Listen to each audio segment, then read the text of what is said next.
Kung hindi naman kayo satisfied sa foreign food and products experience sa mga event at expo, why not go and visit the country and places of your choice? Kung plano nyo mag-travel this upcoming summer vacation, ay perfect para sa inyo itong upcoming World Travel Fair. Kung anong deals at experience ang makikita dyan, narito panoorin nating lahat.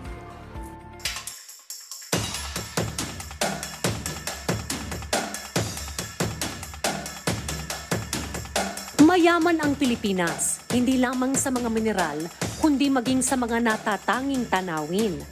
Mula sa mga lunti ang bundok patungo sa mga crystal clear beaches, hanggang sa natatanging kulturang Pinoy, siguradong mamahalin mo ang Pilipinas. Kaya hindi nakapagtataka na isa tayo sa mga bansang madalas bisitahin ng mga dayuhang turista.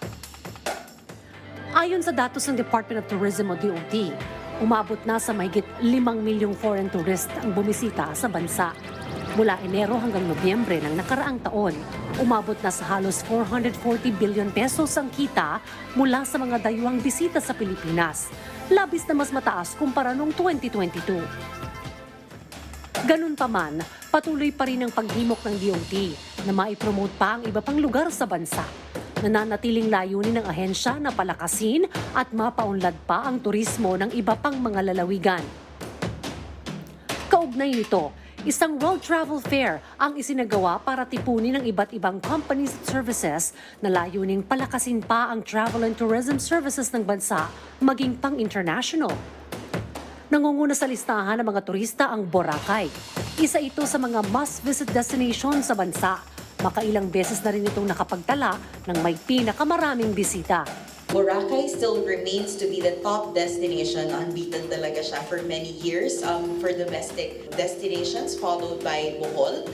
Number 1 would be Japan, followed by Hong Kong and Korea. So yun yung top destinations natin. ASEAN countries are getting a good pickup as well. We see a lot of travelers exploring also Indonesia, particularly Bali, and Thailand. We are also getting a good uptick of Thailand as well, and Kuala Lumpur.